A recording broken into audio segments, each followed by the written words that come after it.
உதுஹியாவுடைய ஒரு சிறிய சட்டத்தை மட்டும் கூறிவிட்டு இந்த 10 நாட்களில் அடங்கி இருக்கக்கூடிய இந்த உதுஹியா என்ற கடமையுடைய ஒரு சிறிய சட்டம் என்னவென்றால், அல்லாஹ் ரப்புல் ஆலமீன் உதுஹியா என்றால் அல்லாஹுடைய பெயரை கொண்டு அல்லாஹுடைய முகத்தை நாடி ஒட்டகத்தையோ மாட்டையோ ஆட்டையோ யௌமுன் நஹர் யௌமுல் ஈத் அன்று அல்லது அய்யாமுத் தஷ்ரீக் அதற்கு தொடர்ந்து வரக்கூடிய 11, 12, 13 இந்த நாட்களில் அல்லாஹ்வை நெருங்குவதற்காக இந்த 3 விலங்கினங்களையும் அறுத்து பலியிடுதல் தான் உதுஹியா.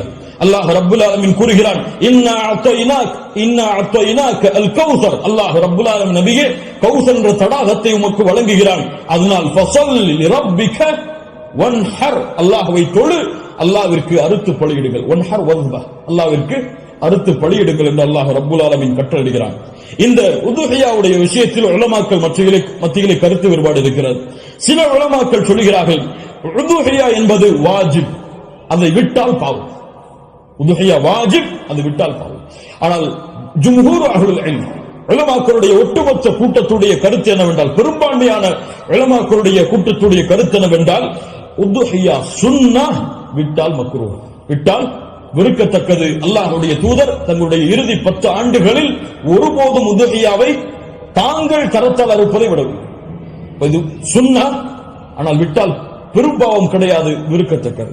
கண்ணியத்துக்குரியவர்களை யாருக்கு அல்லாஹ் வசதி செய்திருக்கிறானோ அவர்கள் எவ்வளவு விலங்கு அந்த ஆடுகளையோ மாடுகளையோ ஒட்டகங்களையோ அறுத்து பலியிட முடியுமோ அவர்கள் அறுத்து பலியிடலாம். ஒருவருக்கு ஒரு ஆடுதான். ஒரு மாட்டை ஒருவர் முழுவதாக அறுப்பதற்கு அவருக்கு செல்வம் இருந்தால், வசதி இருந்தால் அறுக்கலாம். அல்லது அந்த மாட்டை 7 பேர் பங்கு கொள்ளலாம். ஒட்டகமாக இருந்தால் அவர்களும் அதில் 7 பேர் பங்கு கொள்ளலாம். இப்படி ஒரு ஆட்டை ஒருவர், மாடை 7 பங்காக வைக்கலாம், ஒட்டகத்தை 7 பங்காக வைக்கலாம். அல்லது ஒட்டகம் முழுவதையும் ஒருவர் கொடுக்கலாம், மாடு முழுவதையும் ஒருவர் கொடுக்கலாம். 2 ஆடுகள் 3 ஆடுகள் என்று ஏழைகளுடைய கஷ்டங்களை நீக்க அல்லாஹ்வுடைய முகத்தை நாடுபவர்கள் எவ்வளவு அல்லாஹ் அவர்களுக்கு செல்வத்தை விசாலப்படுத்தி இருக்கிறாரோ அவ்வளவு அவர்களும் விசாலப்படுத்தலாம். அந்த விலங்கினங்களுடைய சட்டம் என்ன? ஆடாக இருந்தால் 1 வருடம் பூர்த்தியாக இருக்க வேண்டும், 2வது வருடத்தில் நுழைந்திருக்க வேண்டும். மாடாக இருந்தால் 2 வருடங்கள் பூர்த்தியாக இருக்க வேண்டும், 3வது வருடத்தில் அது நுழைந்திருக்க வேண்டும். ஒட்டகமாக இருந்தால் 5 வருடம் பூர்த்தியாக இருக்க வேண்டும், 6வது வருடத்தில் அது நுழைந்திருக்க வேண்டும். யாருக்கெல்லாம் ஒரு முழு குடும்பமாக ஒரே இடத்திலே ஒரே உணவை சாப்பிட்டு வசித்தால் அந்த முழு குடும்பத்திற்கும் ஒரு ஆடு போதுமானது, அல்லது முழு குடும்பத்திற்கும் ஒரு மாடு போதுமானது, அந்த முழு குடும்பத்திற்கும் ஒரு ஒட்டகம் போதுமானது. ஒரு குடும்பம் மொத்தமாக ஒரே இடத்திலே ஒரே உணவை சாப்பிட்டு இருந்தால், தனித்தனியாக வேறு வேறு உணவுகளை வைத்திருந்தால் அவர்கள் தனித்தனியாக உதுஹியாவை அவர்கள் கொடுக்க வேண்டும். கண்ணியத்துக்குரியவர்கள், இந்த முறையில் இந்த வணக்க வழிபாட்டை செய்வதற்கு அல்லாஹ் எமக்கு உதவி செய்வானாக. லை யனாலல்லாஹு லுஹூமுஹா வலா திமாஉஹா, இதனுடைய மாமிசங்களோ இரத்தங்களோ அல்லாஹ்வை சென்றடைவதல்ல. வலாக்கின் யனாலுஹு தக்வா மின்கும், உங்களுடைய உள்ளத்தில் இருக்கக்கூடிய தக்குவாதான் அல்லாஹ்விடத்தில் சென்றடைகிறது.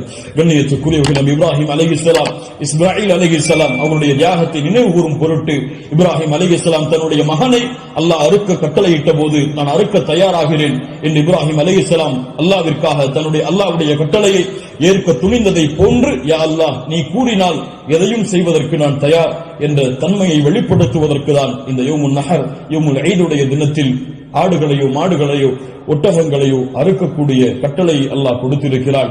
இது ஒரு சடங்காகவோ சம்பிரதாயமாகவோ இல்லாமல் அல்லாஹ்விற்காக செய்யப்படக்கூடிய வணக்க வழிபாடாக எண்ணி இன்று நியத்து வையுங்கள். அல்லாஹ் எனக்கு கொடுத்த செல்வத்தின் அடிப்படையில் இன்ஷா அல்லாஹ் இதை நான் விசாலப்படுத்துவேன். என்னால் எவ்வளவு முடியுமோ அவ்வளவு அல்லாஹ்வுடைய பாதையில் அறுத்து பலியிட்டு ஏழைகளுக்கும் நானும் அதிலிருந்து உண்பேன்.